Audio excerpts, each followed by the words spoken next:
What is up, Steelers Nation? Thank you so much for jumping on to another episode of All Steelers Talk. I'm Noah Strackbein. Today, joined by a special guest, a return to All Steelers Talk. The one, the only Derek Bell. Find him on Steelers Now, their NFL draft expert, his YouTube channel, youtube.com/DB. Am I correct on that one, or am Yeah, I slash Steelers_DB. You got it, yeah, though. that was close. And anywhere else that you're really looking for NFL draft content, the best in the business. Excited to have you back, brother. This is an exciting day for me. How you feeling? How's people are wondering, dude, how's life? It's been a minute since me and you've been on camera together.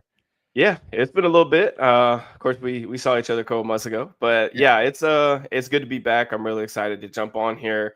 It is my favorite time of the week, just with the NFL draft, like right around the corner, man. It's like months and months of preparation, kind of all culminating and concluding with this really exciting weekend. So I know it's going to be extremely busy for both of us, but I'm really looking forward to it. I know the fan base is extremely excited, and I'm excited to be back on the channel to talk some ball with you.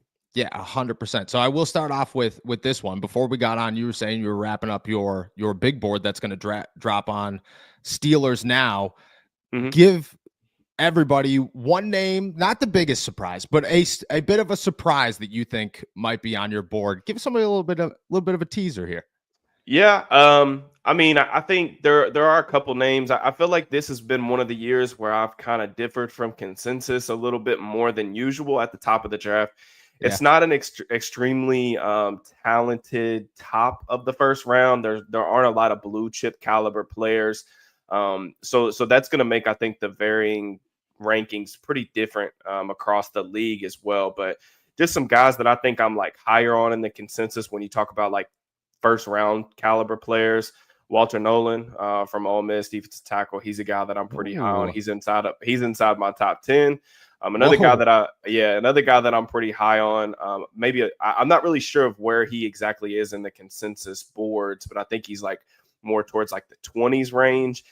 Is Ohio State left tackle Josh Simmons. I'm a really big fan of Simmons. I think he has all the tools to be a franchise caliber left tackle at the next level.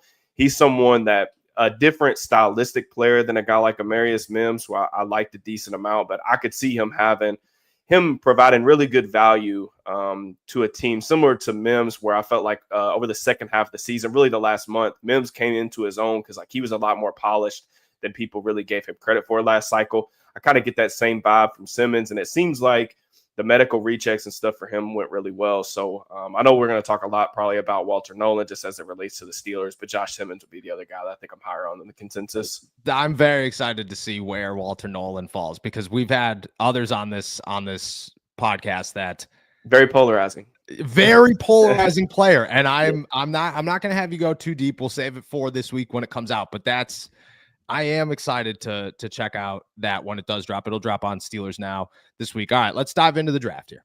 It's draft week. It's your week. You've spent, I've said it probably 30 times on the show in the last 2 months. Anytime somebody's like, oh, because you'd be shocked how many people come on the show and reference you. Lots, actually. And every time I'm like, oh yeah, if I have I just look to Derek's work because that's where it goes. We're here. It's draft week. The Pittsburgh Steelers have been linked everywhere. Quarterback, running back, defensive tackle, wide receiver, which I've heard that Matthew Golden is a name to watch in your eyes. We'll get to that in a second. Potentially random names like Nicky Muware. There's been, Gray Zabel was a name that was dropped on me during the Senior Bowl. And every time I talk to any source inside that building, he's a name that continues to come up. I'm like, why? Doesn't make any sense for an offensive tackle unless they're thinking Broderick isn't the guy. But we're here. We're 3 days away from the NFL draft. And I think everybody's wondering the same thing. If you were the Steelers, what would your advice be? Or if you were a draft expert, a draft analyst talking to Pittsburgh, what would your advice to the Steelers be? So I want to ask you, best draft mind I know, what is your advice to the Pittsburgh Steelers this week? Yeah, I kind of have 3 bullet points of things that I would like for them to do or avoid doing. I think number 1 is pretty simple. Don't reach on a quarterback. I completely understand the need at the position, how important it is to like long-term success in the National Football League. At the same time, this isn't a great quarterback class. The only guy that would be available at 21 that I would even consider, depending on how the board fell, would be Shadir Sanders. Sanders, there is a lot to like in terms of like from the neck up.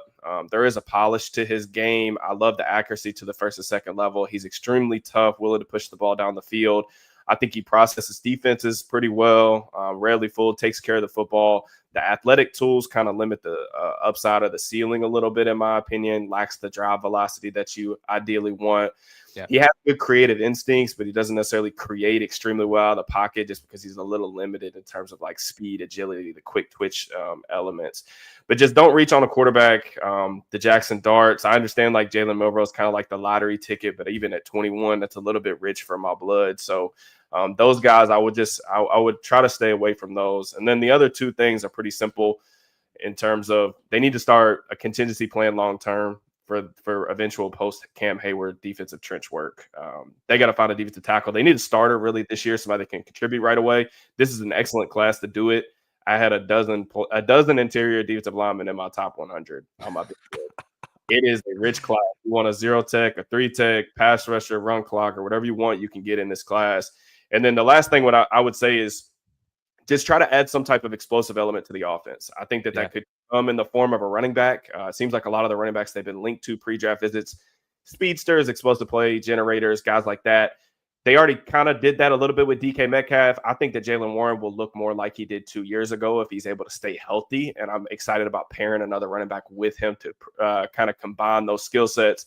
But I would just say like the last thing is just try to figure out a way to get more explosive plays.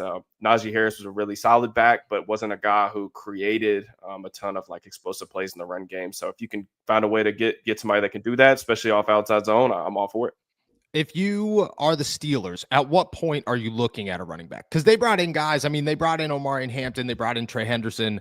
I would imagine they have interest in Judkins, and obviously they brought in Caleb Johnson. Ashton Jeanty falls, there's no question, but he's not going to make it outside of top 6. Yeah. Where are you looking for a running back? Because I mean, there are guys in the 4th, maybe the 5th round that have upside, but I don't know if the upside meets, like you could get a Hampton or a Henderson that have, you know, people are talking Jahmyr Gibbs upside in those guys. Yeah. Where are you looking?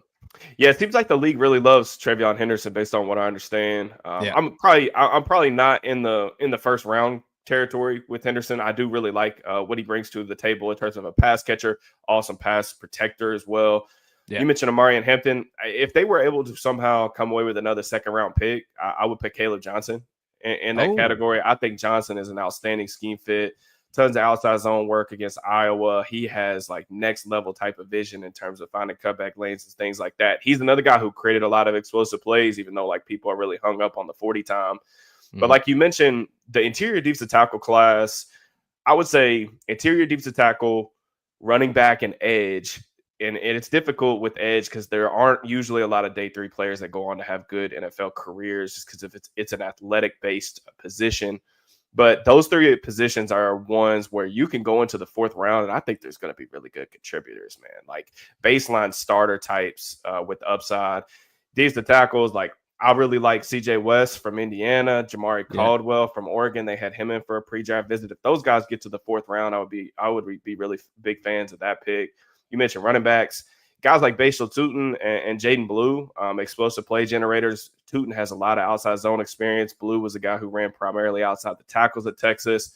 And then, I don't see them going to need an edge rusher, but there are a couple like day 3 edge rushers that I'm like fringe top 100 guys that I look at. I'm like, man, I'd love to have this dude in black and gold. So, yeah, the depth of this class, especially at some of the positions of their like where their needs fall, really matches up well. Yeah, I mean, I agree. And I think defensive tackle, quarterback is really the only one. Your thoughts on the wide receiver class? Because you said explosive, and I think there's a ton of upside in Matthew Golden, Emeka Egbuka, who seems to be a question mark.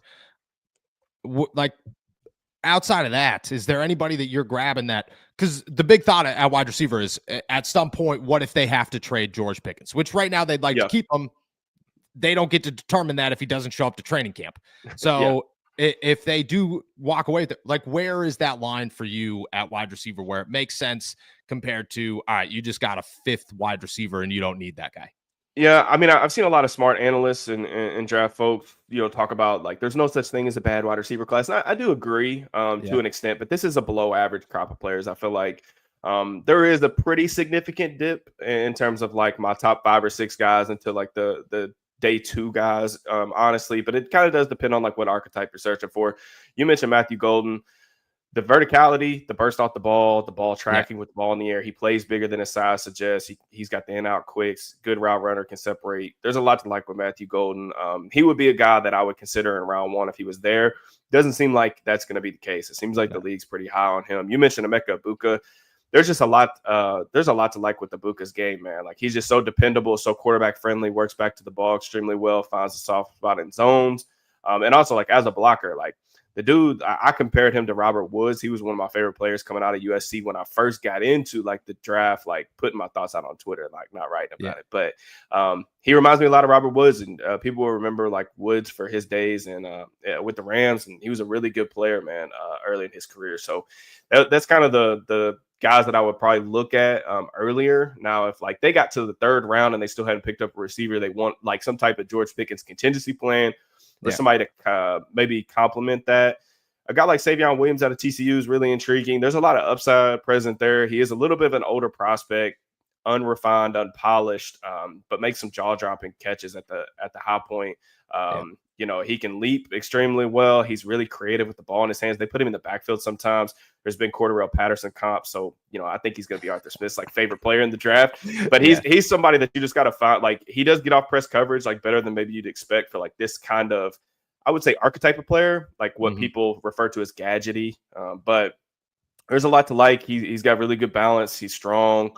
So I do think there's upside there. But he's going to be somebody that you're going to have to bring along a little bit slowly because I don't think he's really nearly close to being a finished or refined product.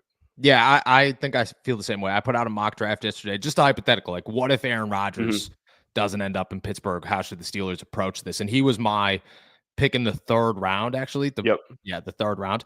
And I agree with you. Like, if you're going to replace George Pickens eventually, which I don't want to think that way, but you have to think that way if you're the Steelers. Contingency plans.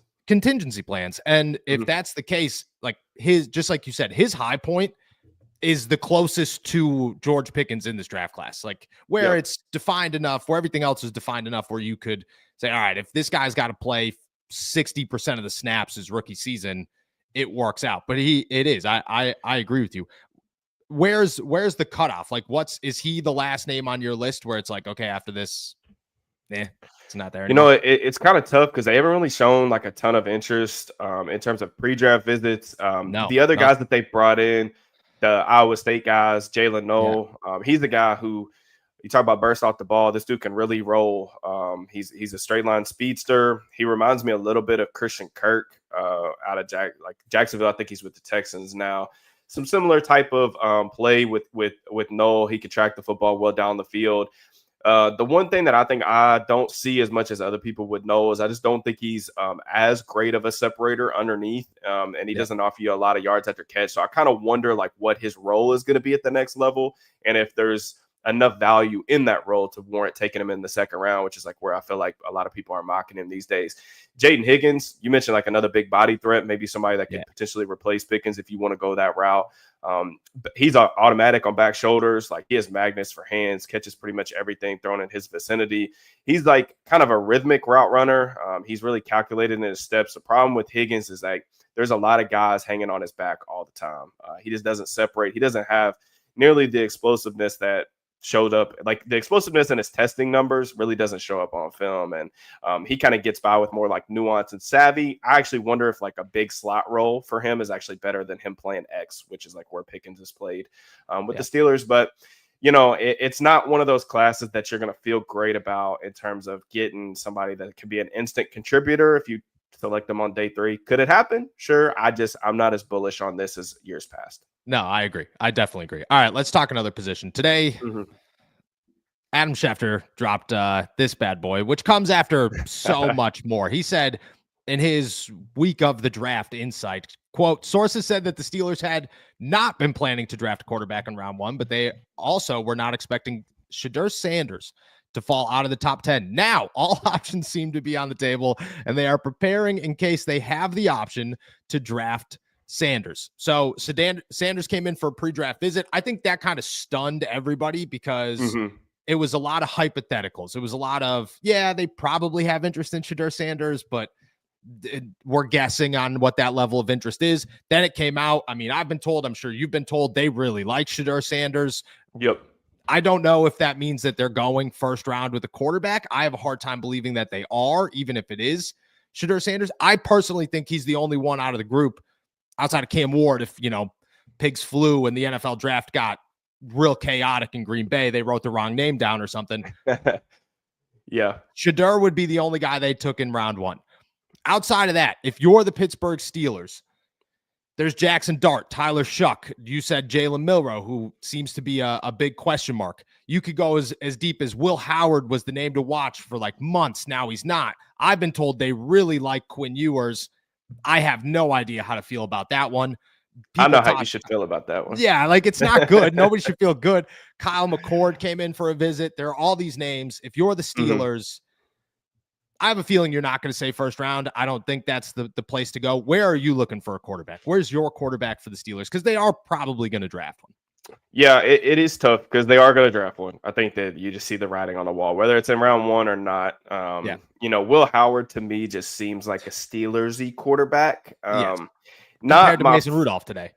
Yeah, and it's funny because I think it was a couple months ago. I actually tweeted out. Somebody asked me my thoughts on him, and I said that he kind of reminds me of Mason a little bit in some ways. With Howard, like he went on this like Linsanity run down the college football playoffs in terms of like just the way that he was playing. He's a really tough player. He gives you a little bit in the red zone as a runner. I do think that accuracy, especially at like the second level, he knows when to like take some touch off. Really good on crossers, things like that. Him and Abuka seem to have a really good connection there. My thing with Howard that I think is it scares me a little bit when we're talking about college quarterbacks translating to the next level is when he gets pushed off this spot, I just feel like everything goes downhill. And that's just kind of the nature of playing quarterback in the NFL. The pockets get really muddy. You're going to have to navigate through traffic. I just thought everything from his mechanics, his decision-making kind of went downhill after he got pushed off his spot.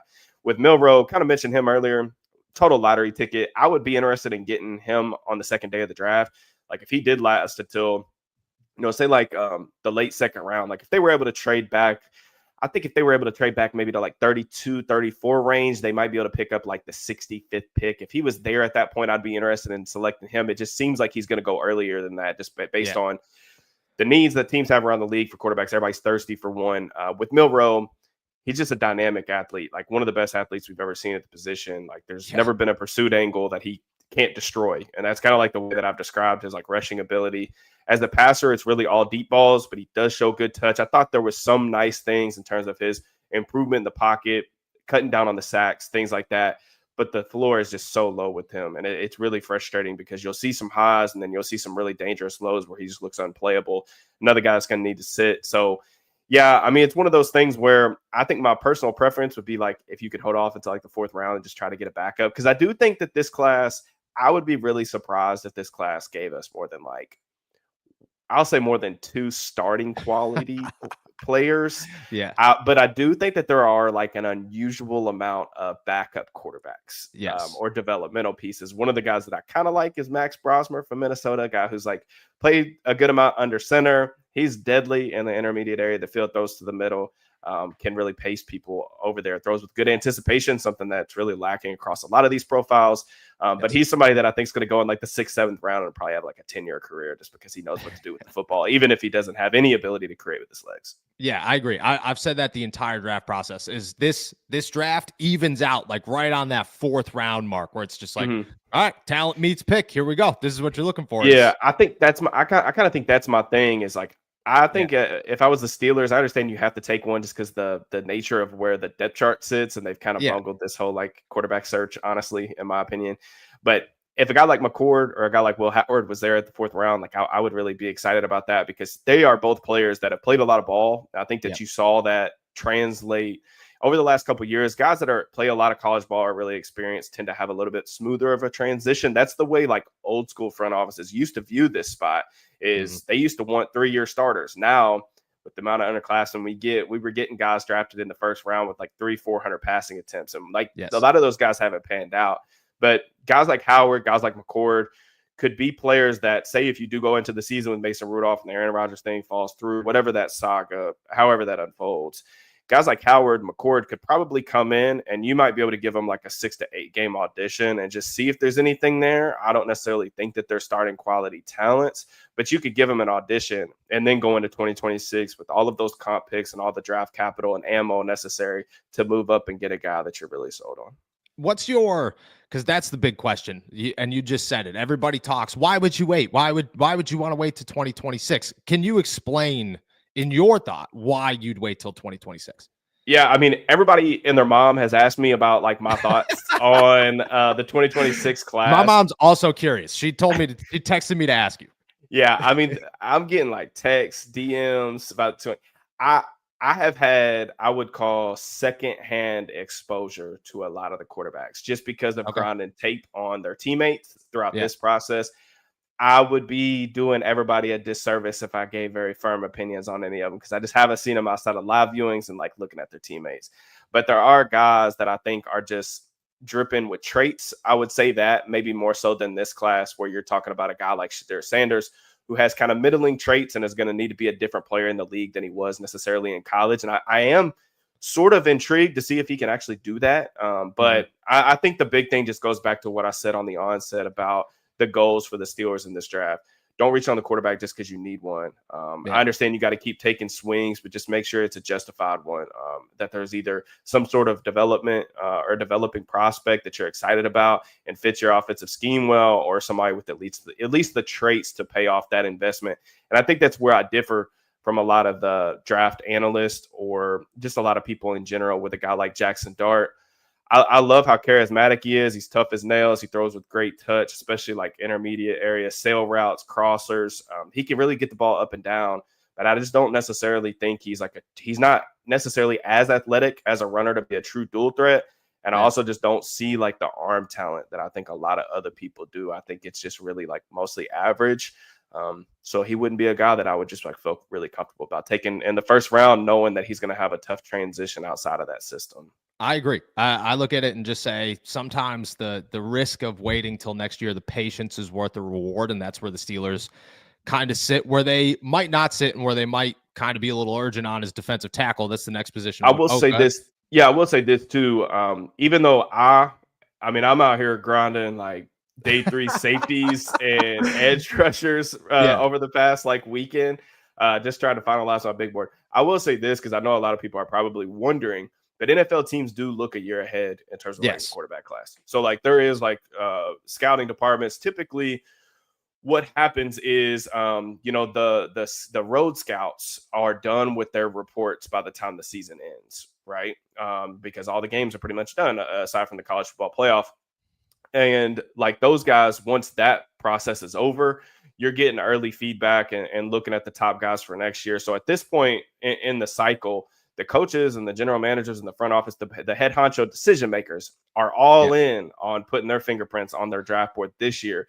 But your actual like national scouts and stuff, like they're already kind of got an eye ahead on next year's class. It just at least about the big guys. So I'm sure they're aware of like what next year's class and have a better feel for it. But we'll see. I don't know. The Steelers could be desperate. I mean, we've seen them do this before, like 2022. Very similar situation. Ended up taking a quarterback that I was pretty low on. And I'm just kind of hoping that they avoid that kind of same mistake this time. I remember you were like, oh, draft Malik Willis. That guy should go first in the draft. That's actually what I was doing. Yeah, everybody like weirdly remembers like the context. It's funny. I think it was like a couple months ago, somebody was saying something like chirping me about having Malik Willis as my QB1.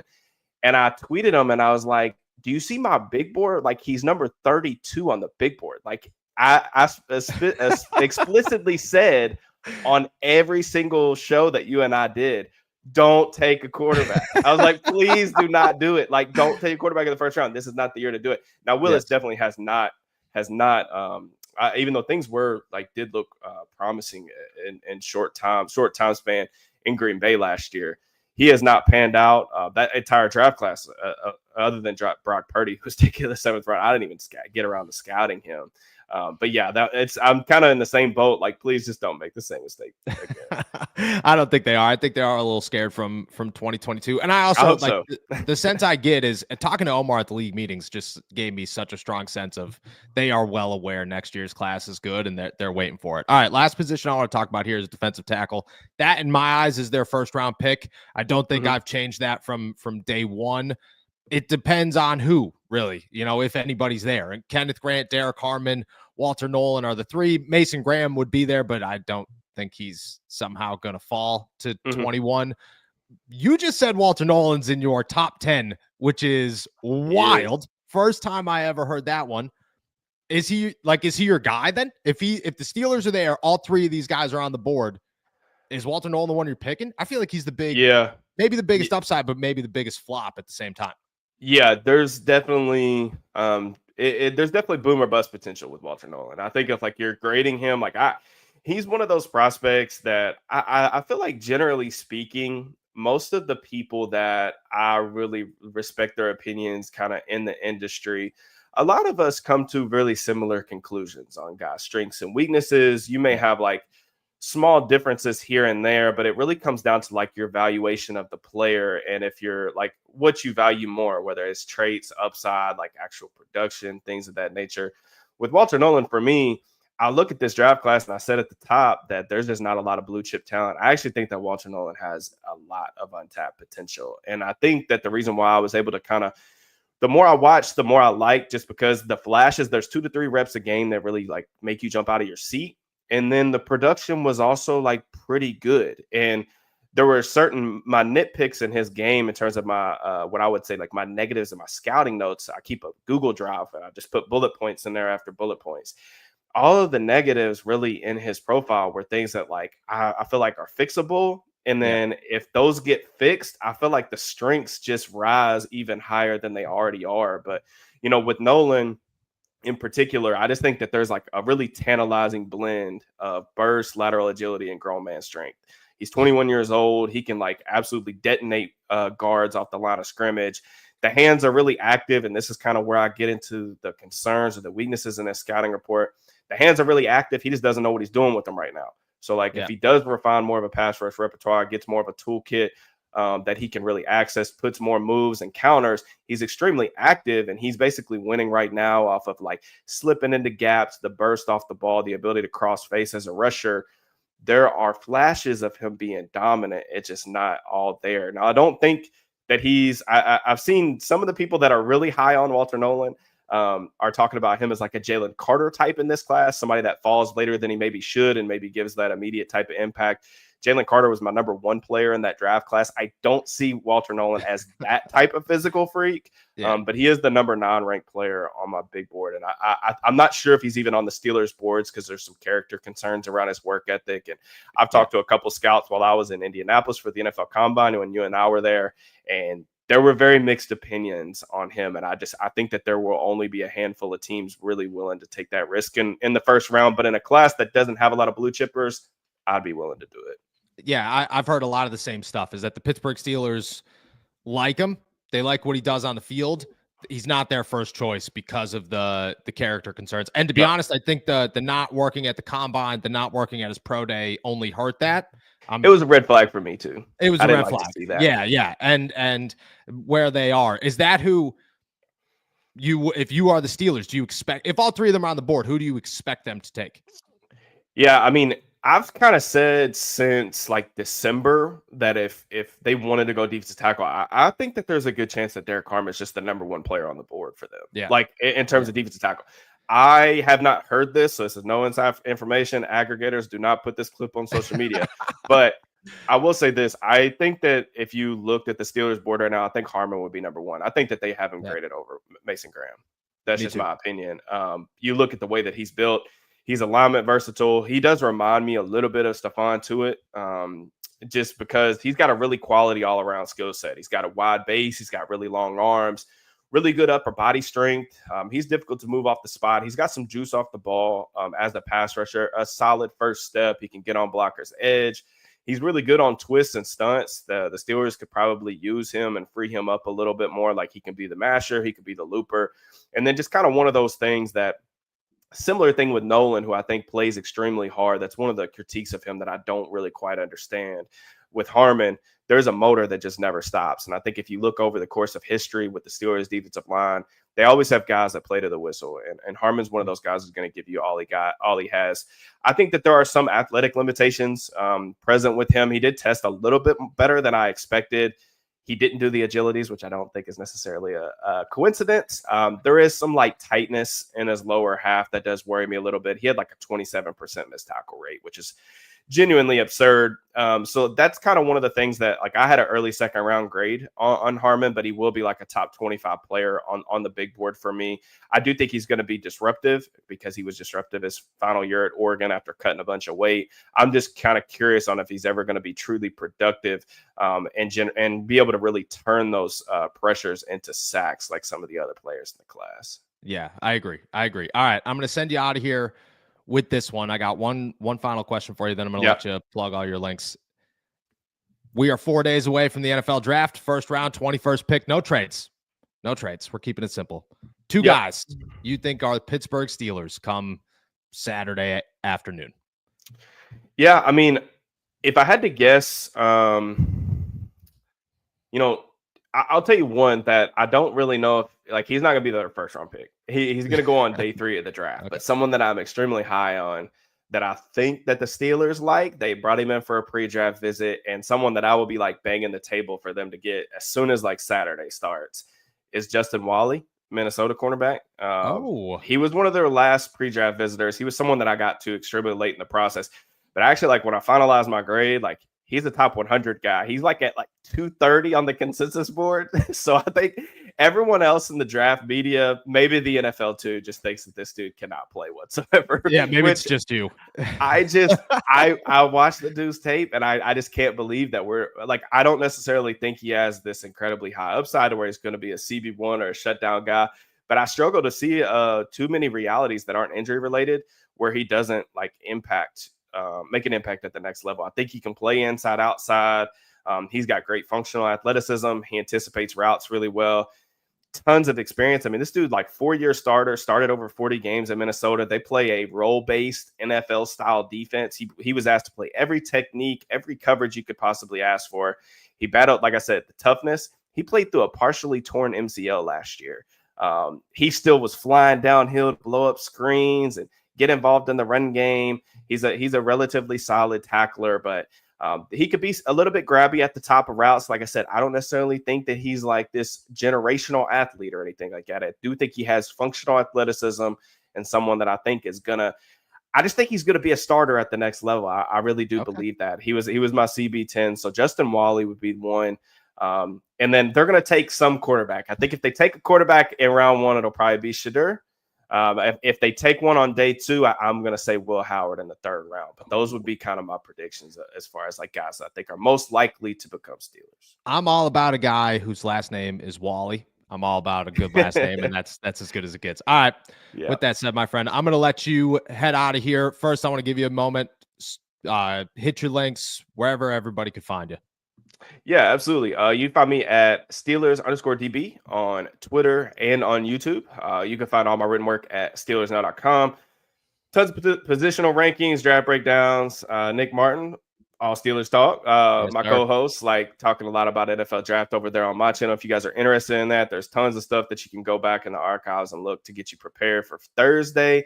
And then my big board is going to be coming out sometime in the next 48 hours if I can stop doing as many like radio hits and podcast hits to talk ball with my friends. But I'm excited about this, man. It's my favorite time of year, and any opportunity I get to come on here, talk ball with you, talk ball with the people, I'm really excited to do so. So it's going to be a fun week. Yes, sir. Yes, sir. Well, we appreciate it. I always appreciate it. It's good to pick the brain of the best draft expert I've ever met. So thank you, sir. With that, I'll let you get back to your big board, and I'll talk to you soon, my friend. I'll talk to you soon. I appreciate that, man. Later, brother. As always. All right, guys. With that said, we're going to take a quick break. When I come back, I'm going to answer all your questions. We'll be right back. Pittsburgh, this one's for you.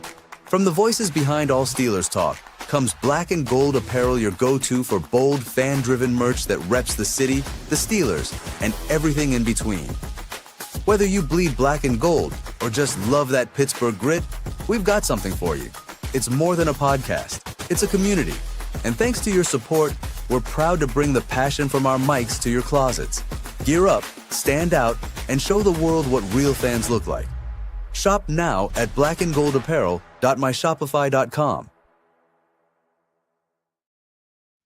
Shout out to all of you guys. Shout out to our boy DB, Steelers_DB on YouTube, and Derek Bell, if you're just hitting him up at any time, at any place. Appreciate him for jumping on. Make sure to go check out his big board whenever it does drop in the next 48 hours. With that said, it's time to do what we do every single day. I'm going to close out the show by answering all your questions. We are 4 days away from the NFL draft. Things are so crazy right now. I don't know about you guys, but I woke up with a little extra spark today, a little extra oomph, getting ready to roll and jump into everything, dive into everything. DB's the start of this week for us, but we got more coming, and I'm very excited for it. With that said, shout out to our super chatters. Shout out to our members. If you want to become a member, you could do so by hitting the link in the description below. I'm going to dive into as many questions as we can before I head out of here. With that said, we're going to start off with two from our boy Marlon Lewis here. First, which position makes us a true contender? Okay, if you said quarterback, how does it make sense that to draft a defensive tackle or a cornerback and get value picks, you should pick what you need? I think there's a significant difference between what position makes the Pittsburgh Steelers a contender and what position makes any team in the league a contender, and what position holds contender-like value right now in this draft class. And I think that is the biggest thing people are misconcepting throughout this entire draft process, is people are assuming if you draft a quarterback and you hit, it's a contender. Definitely. But what if there are no contender-worthy quarterbacks in this draft class? Just like Kenny Pickett's draft class, there were no contender-worthy quarterbacks in that draft class. Then you're just drafting a quarterback that is going to get you to the playoffs, which is essentially where the Pittsburgh Steelers are. And the Steelers could turn any quarterback into a playoff quarterback. Doesn't mean they're going to win a game, but they could get them there with ease. What they're looking for, what they need, is a contender-worthy quarterback, and there are none outside of Cam Ward in this draft class. That's how I feel on the position. Now, what position makes the Steelers a true contender? I think in the next 2 years, the position that you draft in this class that makes them a contender within the next 2 years is defensive tackle, because I think the Steelers are built to win on defense. They're built to win on the ground. They're looking to do both of those things this season or within the next 2 years. And by doing so, you are adding a piece that a year from now is way better than he is this year and is ready to be the contender piece that you need. In a year from now, if the Pittsburgh Steelers land a quarterback, which we're assuming that they're going to, then they have their offensive line hopefully built. Their defense is set in stone outside of corner, and they're ready to put a quarterback into place that makes this team ready to go win a Super Bowl. That's what you're looking for. You need a contender-worthy player at that position, not just a player that makes you a contender. Otherwise, you could just say quarterback and everybody's as good as Patrick Mahomes. It's not realistic. That's not how the NFL works.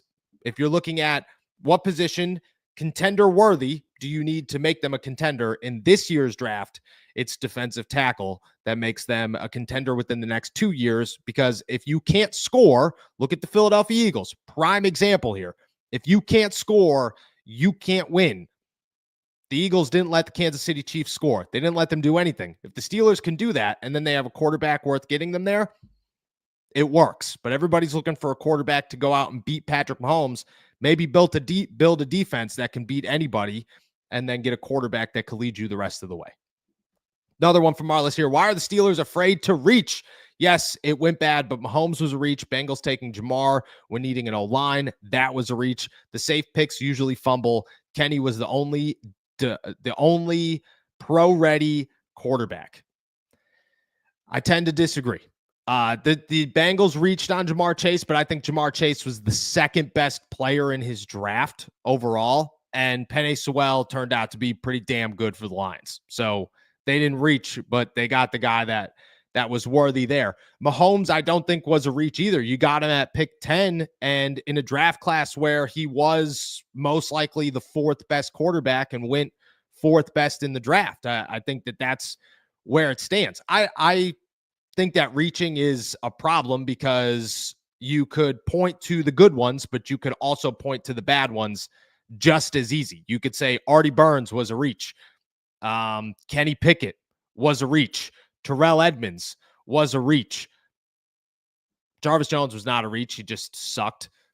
There are so many out there that you could look at and say, these guys, especially in Pittsburgh, they drafted them before they should have drafted them. Burns, Edmonds, Kenny, the big three right off the bat, they did not turn out well. And they're foundational pieces that the Steelers really could have used over the years.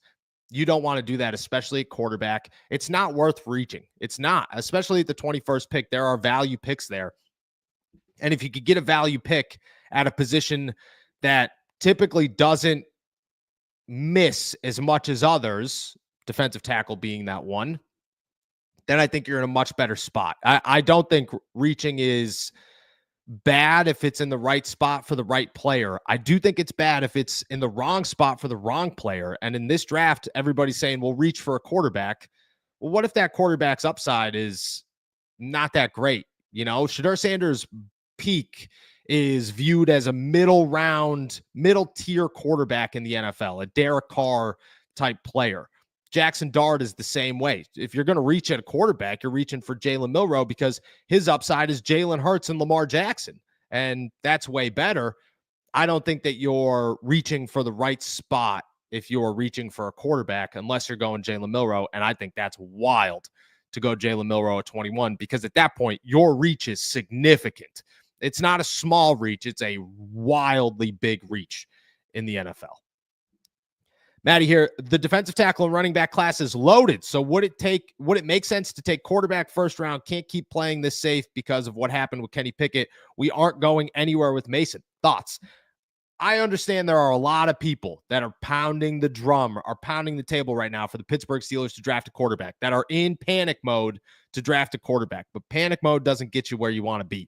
And the Steelers have to practice patience right now. They have to look at this and say, what is the smartest move we can make?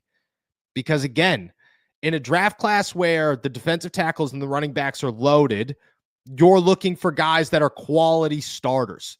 You're looking for guys that could be a superstar in the NFL. And you might as well at 21 go get somebody who could potentially become a superstar.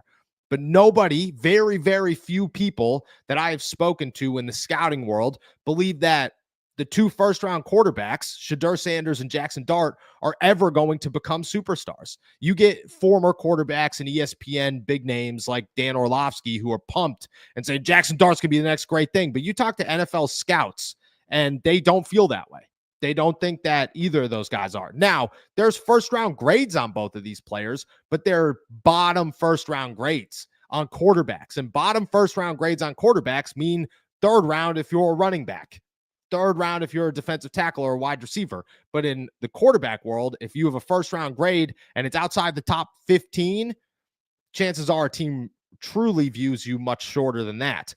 I don't think that you should not prioritize a quarterback that this year doesn't make a difference, because he doesn't. Like, rookie quarterbacks don't win Super Bowls.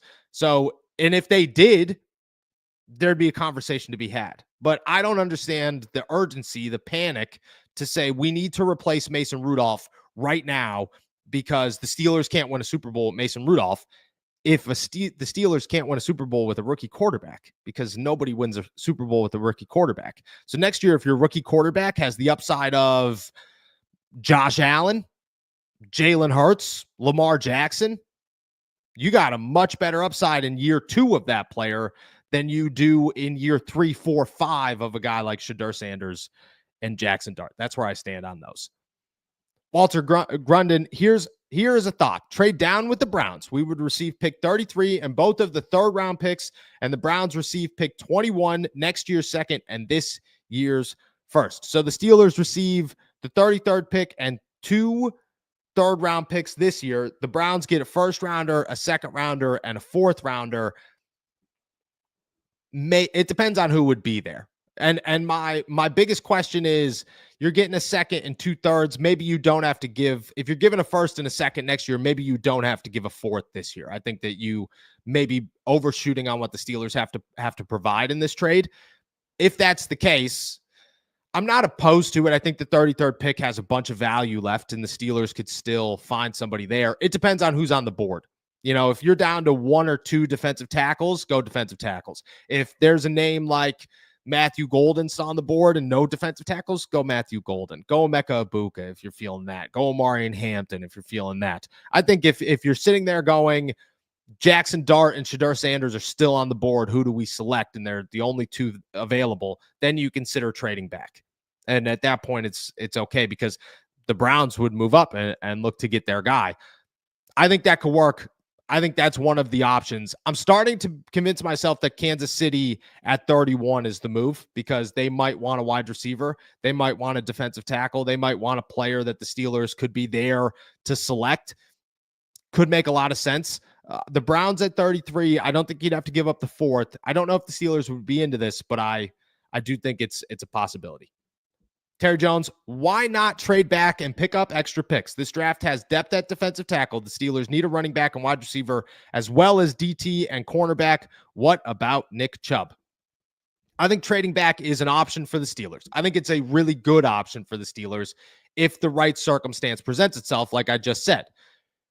I think it's more difficult for the Steelers to find somebody to trade back with because of where they are. The Steelers right now are in a spot where they are the last team before the second round that need a quarterback. So teams aren't going to trade up to trade with them to select a quarterback. I think it's too big of a jump. You could wait till 32, 33 to go get a quarterback, and how close teams have Jackson Dart and Shedeur Sanders in a lot of boards makes it even more tricky, because let's say the Cleveland Browns or the New York Giants are looking at it and going, we want that quarterback, but we don't care which one. If both are still on the board, they're okay with waiting. They are. I think the Kansas City Chiefs, like I said, make a lot of sense. They need a couple of positions. I think the Bills might make some sense if they want a wide receiver and are saying, hey, we need to go make a big move here. Let's go do something. I think that's who you're looking for. Our bottom of the first round teams who want those unconventional trades. They want to go get a wideout. They want to go get a corner. They want to go get an offensive lineman or a defensive tackle, and that's who they're eyeing at the first round, and they're willing to trade up for that. Again, I think that trading back in the right circumstances makes a ton of sense for the Steelers. If you can move back, get a defensive tackle still, maybe get a running back or a corner or a wide receiver. There needs to be options there when you move back. If that's the case, I do think it makes a ton of sense for Pittsburgh to do so. I think it's more dangerous or more tricky to find who you're going to trade with. What about Nick Chubb? I think if the Steelers don't have a running back on Saturday afternoon or Saturday morning, for that case, you give Nick Chubb a call and you say, what's the value? Let's start that conversation there. What's the value? Because Jaylen Warren's your starting running back. You could get a backup in this draft pretty easily. I don't think after the 4th round, you're going to get a running back that has the immediate potential that you're looking for. And because of that, maybe you call Nick Chubb. Just maybe. I don't think it's guaranteed. I think you start with the conversation of what's the price tag and what will it take for you to come to us over other teams that may also call you. But I do agree with you. I think Nick Chubb is some sort of option for the Pittsburgh Steelers. How big of an option? I think we'll find that out on Saturday afternoon. Shout out to, I lost it here for a second. I apologize. Shout out to CMJ Reggie, my 2 favorite people in Steelers media, me and DB. My dude, DB, was so grateful to get him on the show. Shout out once again. Everybody make sure to go check him out at SteelersNow.com. His big board drops this week. Super excited, especially because he just said Walter Nolan is 9. I can only imagine what his other top 100 players are in this year's draft. Wild times. All right, make sure that you... American Steel, do you see any chance the Steelers get Brock Purdy? No, I don't. I don't think the Steelers are interested in Brock Purdy. there was a stretch where the Steelers were open to trading for a quarterback, where they were open to going out and making some sort of splash at quarterback. That stretch was very short. Where they stand right now, they're not looking to pay anybody. They weren't really looking to pay anybody this season. They didn't want to pay Justin Fields a boatload of money. They didn't want to pay Sam Darnold a boatload of money. They didn't want to pay Aaron Rodgers. They still don't want to pay Aaron Rodgers a boatload of money. Brock Purdy would be different, but I don't think that's where they go. I truly believe that the Steelers are all into a quarterback next year. I don't know who. I think it's too early to know who. I know people are not happy about that answer, but sometimes the realistic answer and what, would excite everybody is not the same. But the Steelers have their eyes on how next year's class looks and how they can go about getting next year's quarterback. And I think that's how they're looking at this. If Brock Purdy was cheap and on draft day they said, San Francisco called and said, yeah, we'll give you Brock Purdy for a 5th round pick. Okay, cool. But that would never happen. He'd come with a 1st round value plus $45-50 million a year. I just don't think the Steelers are into that right now. Again, there was a stretch. I think that stretch is closed. And unless San Francisco's price tag goes down, Purdy ain't there. And I'll also say this. The Steelers might get involved with some trade talks because that's what San Francisco does, is they just offer their players so that they could tease them into staying. I don't think they would last very long. W. Travis, no, if Shedeur falls to 21, what is the percentage of Steelers taking him? Oh, I would say 50%. I would say it's a coin flip right now. So let's toss a hypothetical out there because that's the best way to go about this, because it depends on who's there. If there are a bunch of defensive tackles there, I would imagine defensive tackle goes over them. If there's a quality wide receiver there or a really good running back, maybe they'd consider him. Shedeur is on that list. I look at Shedeur Sanders right now as if there is not a Kenneth Grant, if there is not a Walter Nolan, if there is not a Derek Harmon on the board, if Matthew Golden is gone, if Nicky Maware is gone, who's just a coin flip, random, let's just check him out, who cares? If Gray Zabel's gone, if Omarion Hampton is gone, if all of these names are off the board, the Pittsburgh Steelers would consider Shedeur Sanders. But I would say all of those names need to be off the board. I think Shedeur Sanders has a 1st round grade in Pittsburgh, and they're open to the conversation of drafting Shedeur Sanders. Mike Tomlin really likes Shedeur Sanders, but the rest of the Steelers scouting department might not be as sold. Obviously, the head coach makes the decision. I would say it's a coin flip right now on if they would. I think we'll have a better understanding as the board shapes out. But if the draft happened today and all of those names I mentioned were on the board, or at least one of them, I would say the Steelers do not draft Shedeur. If all of those names are gone, Shedeur would likely be the pick. But again, I'm not sold that the Steelers view any quarterback in this class as their savior at quarterback, and I don't think they're willing to take a chance on one. Again, I'm not going to say they wouldn't. I wouldn't be shocked if they didn't. I would say it's a coin flip as of right now. Nick, Noah, not a question. Man, I miss Nick. Not a question, but a comment. You should be a podcast scout with all the guys on your show that become starters in your industry. Thank you for what you do. Shout out. Definitely. I didn't read this comment coming into it, but thank you. That was awesome. I do make the joke all the time that I have a bigger coaching tree than Mike Tomlin. And I've made that joke to Tomlin. He didn't find it as funny as I thought he would, but had to do it. No doubt. Had to do it. All right, let's keep it trucking here. Find some more questions for y'all. Yinzer Joe, can we blame some of Broderick's downfall downfall play on the guys, rookies on the O-line? I, for one, am hoping that it was just a bad season and he'll bounce back. I do think Broderick has some issues with his handwork. That's what concerns me, is the transition from right to left.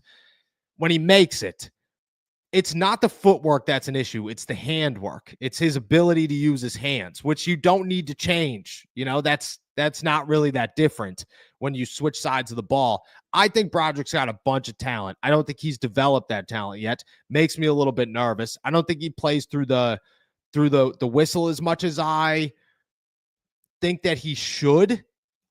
Because of that, I'm skeptical. I'm nervous. Nervous is the right word. I'm nervous that maybe he doesn't have as good of a year as I think he could have. That being said, if Broderick comes in, plays the left side, feels really confident in his offensive line and the guys around him, I think that he could take a step forward. I don't blame Mason McCormick. I don't blame Zach Frazier. I don't blame the guys that he played next to. I think it's Broderick Jones. It's a lot of his tape. I mean, don't get me wrong, Mason McCormick had his issues, especially at the end of last season, but Broderick's a guy that he's got to fix his hand placement. He's got to fix some of his technical stuff. If he can do that, he's in a much better spot. I'm not totally sold that. I think worst case scenario, the Steelers could look at Broderick Jones and say, you're playing guard for a year. We're going to test you at guard. I think Broderick would be a phenomenal guard. I think he'd be a phenomenal tackle. But I think he's got the agility and the athleticism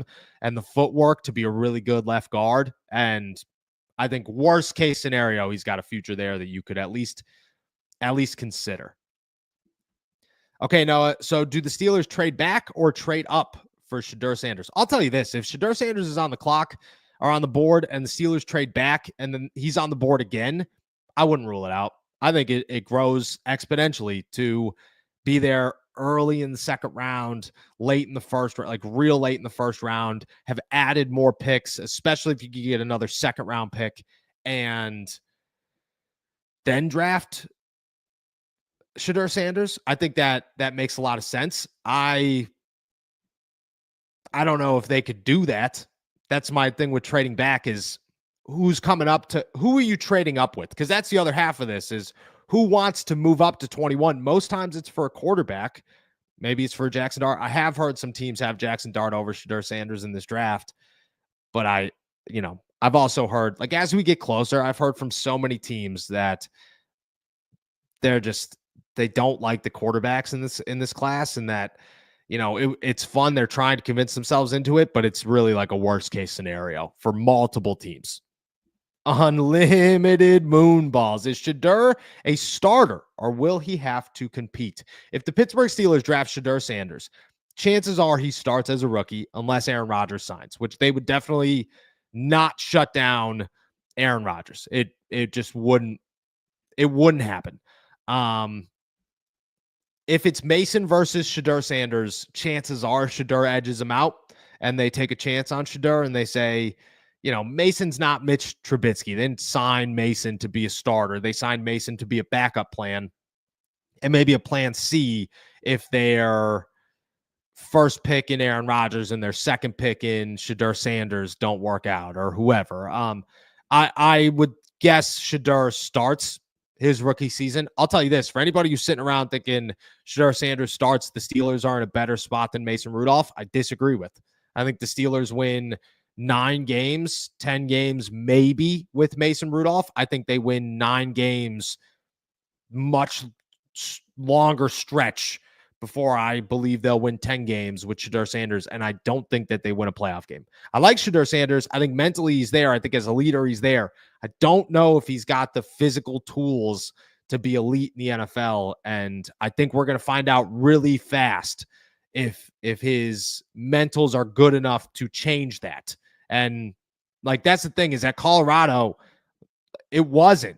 9-4 is not the best season in the world in college football. 4-8 the year prior is a terrible season. He knows how to get hit, but the Steelers are going to rely heavily on their running game with Shedeur, and I just don't know if you win 11 games with Shedeur as a rookie. I just don't think it's going to happen. How many else? I think this is 2 people going back and forth in the comments. Shout out to you guys. I hope everybody's having a good day. David, do you think by hearing Aaron Rodgers' interview on the Pat McAfee show that he is even focused on football at all? Not to me. He has too much going on, it seems. I agree. I think my takeaway from Rodgers on the Pat McAfee show was that he is much further away from signing than we thought he was. There was so much talk about retirement for this reason, retirement for that reason, waiting for the Minnesota Vikings. I'll tell you this. I think my takeaway was that Aaron Rodgers still wants the Vikings to sign him, but that he is very much so focused on not playing football right now, and that decision isn't coming for a while. I would imagine that means OTAs, minicamp, no chance. You're getting towards July. If I'm the Steelers, me right now, currently, if I had to guess when the Steelers would sign Aaron Rodgers, because I think that's still a likely possibility, it's the week before training camp. That's when I expect Aaron Rodgers to sign with the Pittsburgh Steelers. That's wild. I cannot believe that, but that's when I expect that to happen, because I just don't think he's into it, and I think he is waiting to see. I think in his mind, give it through OTAs and minicamp, because he did not say that he wants to sign with the Steelers. See if J.J. McCarthy stinks, and if Minnesota calls him. If that's the case, he's going to Minnesota. If not, he'll come to Pittsburgh in July if things in his personal life are settled and he's in a good spot. That's my guess. Eddie the First, hey, Noah, would your misses Who would your misses? This is a great question. Who would my misses take with the first round? I'll tell you this. Mrs. Strackbine would have no idea who to pick with the first round. Every time I ask her during the dead season, hey, what should I write about today? Her thing is something along the lines of, what would Juju Smith-Schuster wear to this event? And I have to remind her that Juju Smith-Schuster is no longer on the Pittsburgh Steelers. Doesn't do much football watching. She pays attention. You know, I tell her about work like everybody does after every day. I would say this. If you lined all of the first round prospects up at the draft and said, all right, Jillian, you pick who's your pick for the Pittsburgh Steelers, whoever is in the best looking suit, that's who she's taking, because to her, that's what's important in the NFL. And I can't disagree. Look good to play good. That's who she would pick. Great question. All right, keeping a truck in here to make sure that I don't miss anybody as we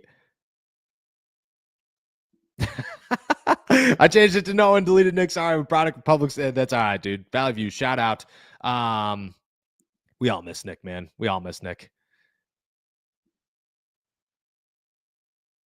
Hey, Noah, J.K. Dobbins signed a 1-year, $1.6 million deal in L.A. Injuries are concerning, so no team will give him a big contract. Why not call him and see if he wants to come? Oh, okay. I'm not going to lie, Trey. When I was reading this, I thought that he currently signed a deal for $1.6 million, and my head was shaking as into why the Steelers did not give him a phone call for that price. I have this is just a guess on why J.K. Dobbins hasn't signed anywhere, but I think his price tag is high. Teams aren't that interested. And I think he is, like many other players at this point in the free agency process, waiting to see what the draft says and unfolds as, because there will be teams that are looking for a running back. The Steelers are a big one, where if they don't get one early, he might try to reach out to those teams. Players make pitches to teams like teams make pitches to players. And you probably look at it right now and say he's waiting till after the draft. Teams are waiting till after the draft to sign him. If he's cheap, if J.K. Dobbins ends up being less than $2-3 million a year, or even if he is $2-3 million a year, you should sign him. I'm not saying the Steelers would, but you should, because he's really reliable. He's a guy that could come in here. And I think personally, just like Nick Chubb, if you don't get a guy that's going to make an impact in year one, might as well go get a guy that's a quality number two, maybe the best number two you could think of in the NFL. Make Kenneth Gainwell your number three, and then go from there. Like I truly think that's the way to go about it. If you're the Pittsburgh Steelers, I don't think that they have that much interest in J.K. Dobbins, if any at all, right now. I haven't heard anything. I'm guessing his price tag was too high. Now he's waiting. Teams are waiting. But I agree. I would consider J.K. Dobbins. I don't think the Steelers are considering J.K. Dobbins. Maddie, do you think Jackson Dart is a real possibility at 21? I think it's a very unlikely possibility, but I do think it's there. Like if I had to give it a percentage, I would say 10% chance Jackson Dart ends up being a Pittsburgh Steeler at 21. They like Shedeur Sanders. I've learned and heard plenty about how much they like Shedeur Sanders. Jackson Dart's a guy that they have a decent grade on, but they're not sold on. You know, there was nothing about Jackson Dart. Like Shedeur Sanders stood out as a dude who mentally is going to be able to provide exactly what you need from a quarterback at the quarterback position on and off the field. Physically, he's just not that gifted. Jackson Dart is a little bit lesser of the mentals there for the Steelers, more physicals, obviously. I just don't think that they're sold on him. I don't. I would say 10% chance Jackson Dart ends up in Pittsburgh, 50% chance at best coin flip that Shedeur Sanders does at this point. I don't think I'm telling you, I don't think quarterback is gonna end up being a Pittsburgh Steelers pick in the first round, but I could be wrong. Always could be wrong. All right. I need one more to finish off the show with. Somebody toss it in here as I'm scrolling through so much going on in these comments section. I'm actually enjoying the back and forth. George Pickens in a 5th for a 2nd and a 3rd. Draft a wide receiver in the 3rd. I think George Pickens and a 5th for a 2nd and a 3rd. I would pull the trigger on that one. I'd say okay, depending on who's there. But again, I don't think George Pickens is going to be traded during the draft unless somebody tosses an offer Pittsburgh's way. That's crazy. That's like, we can't pass this up. We have to go get whatever this package is and get rid of George Pickens. But I think the Steelers want this to work out with George. I'm not positive it's going to. We're going to go to training camp and find out. But that's my expectation on George Pickens and the Pittsburgh Steelers. All right. Unlimited Moonball. Favorite Omar Khan draft pick and favorite Khan deal. The favorite Omar Khan deal is the trade for Joey Porter Jr., essentially getting rid of Chase Claypool for Joey Porter Jr. Phenomenal pick, fleeced the Bears, started this whole thing off of the con artist. I mean, you can't ignore that one. That is the best one, hands down. Shout out to Omar Khan. I've told him that so many times. Like, dude, I hope you know that your trade for Joey Porter Jr. for the 32nd pick in the draft was what set you up to be the con artist and gave you that nickname. Favorite con draft pick. This is a good one. Zach Frazier in the 2nd last year, I think, was a steal. Troy Fautanu at 20 last year, I thought was really good, but Zach Frazier was an absolute steal. His first draft, Joey Porter Jr. at 32 was a steal, especially when you look at the names that went before him. I mean, Emmanuel Forbes, I don't even know where he is these days. You looked at Joey Porter Jr. and said, teams are falling on this guy. Don't know why. Go draft him. They didn't hold back. Love that pick. Who else came from Omar Khan? I think Peyton Wilson's going to be a stud. I think Keanu Benton is going to be a stud. I think he was a steal. Nick Herbig was a steal. There's so many. I'll name one. I'll stick with it. It's Zach Frazier in the 2nd round. I think last year the Steelers got exactly what they needed at center, and it's there. It's definitely there. Thoughts on Lynn Swann making a selection this year? Who would you pick for 2026? Great question. I would imagine like a dozen players pick next year because Green Bay's got 5 or 6 of them this year. The Steelers will be next year. Lynn Swann, I love that move. Lynn Swann's a dude, good guy. I've met him once. Super nice guy. Was real respectable to me and my wife, actually, who met him. So shout out Lynn Swann. Next year, who would I pick? Oh, I'd have a billion of them. I'd go Troy because he was a trade up. I'd go Ben because that's a great pick there. I'd have Mean Joe Green there, obviously. I think Mel Blount walking out would terrify so many people. Let's go somebody cool, maybe a little bit under the radar. Brett Kiesel, I think I'd toss out there. Feared the beard. That would be sick. And we'll finish it off.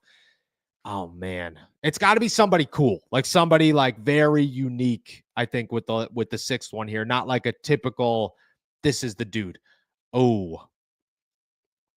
To be honest, I might consider Casey Hampton as a name to come out here and make this selection. I think that would be awesome. I definitely think those would be my guys for me. Marlon Lewis, will the Steelers draft another guard? They do have guard on their radar. Wilson out of Georgia is the name that I've been told to watch in the 4th, 5th round of the draft for the Steelers. I do think they will draft a guard late. Not totally sold if one's going to fall their way, but if it does, I do think guard's on their radar for sure. I think in the next 2 drafts, they draft a guard pretty high because this is the last year of Isaac Seumalo's deal. This is the year I would guess it's like a later pick that they're hoping to develop. And then next year it'll be a bigger pick. If I had to guess. And then making sure I'm not missing anything here. We'll end the show with good old Grayson the Ginger. Hey, Noah, I got to meet Antonio Brown on Saturday and hung out at the CBD store here in Tennessee. And then I ran into him at the Hard Rock Casino, and he was wild, likes to party. I'm so glad that you got to meet Antonio Brown. AB and me have had some conversations. Wouldn't say they're super friendly, but I never got to cover them. And I think that's what started us off on the wrong foot is, AB and the chaos that came with AB started as I came in and I had to cover it. AB didn't like it. Made his thoughts known. We've since been okay. We've since been cool, but haven't talked to AB in a while. Glad you got to meet him. Unlimited Moonballs. It's Nick Herbig for him, which is awesome. And then, all right, here we go with this one. We'll finish it off with this. Savion Williams, TCU does it all. Then get Will Howard or best available to back up Rudolph. He's never had a camp with the one's minimal reps. Okay. I would look at Savion Williams and say, and I said it earlier in the podcast, that Savion Williams to me is smaller than George Pickens, has some developmental stuff still. But if you're talking high point catch radius and his ability to maneuver his body in crazy ways, Savion Williams is your George Pickens comp. Like he's a guy that he's not George Pickens, but if you need somebody to do something crazy, Savion Williams in this draft is the best guy that you'd get. I would go Will Howard over Quinn Ewers. I don't know if the Steelers like Will Howard over Quinn Ewers, but I personally would go Will Howard over Quinn Ewers. And I still think Aaron Rodgers is going to be the Steelers starting quarterback in week 1. I'm not turning away from that. We're going to talk about it till July when he gives his answer, and I would expect that's when he does give his answer. I'm looking at Will Howard as a quality backup. I think it works. Mason with the ones, maybe. He's going to get in OTAs and minicamp. We're going to see what happens from there. Come July, if he's there and Aaron's not, I'd be real open to see what he does in that first week because I think that's going to solidify everything. But I like Mason. I'm rooting for him. I'll say that. I wish nobody anything but the best in the NFL. Mason's a dude who's earned a shot. I don't think he's going to pan out to be a Super Bowl winning quarterback, but I am interested to see what untapped potential, if any, is there for Mason Rudolph. Does have one quick question here from Grayson Ginger. Are you still calling members? Yes, I didn't call anybody over the weekend for the holiday weekend, obviously, but I have been calling members. We get, 15 emails a day, something like that. So working through them. Shoot me an email, though, if you are a member, and I will make sure, especially if you're commenting constantly on the show, all that good stuff, I'm going to make sure that I bump you up the list. So appreciate you, Grayson. As always, appreciate all of our members. With that said, guys, I'm heading out here. Thank you so much for jumping on to another episode of All Steelers Talk. Make sure to subscribe to me on YouTube, youtube.com/All Steelers Talk. Check me out anywhere you get your podcasts. Please go hit those audio downloads and give me a 5-star review, especially on Apple. We bumped up to a 4.4. Very appreciative for you guys. Shout out to all of our members. Shout out to all of our super chatters. If you want to become a member, you could do so by hitting the link in the description below, and you could find all of my work all week long at si.com/NFL/Steelers. With that said, it's Monday. We're 4 days out. Here it is. Best week of the year. Enjoy it and enjoy another beautiful day in the Berg. Peace.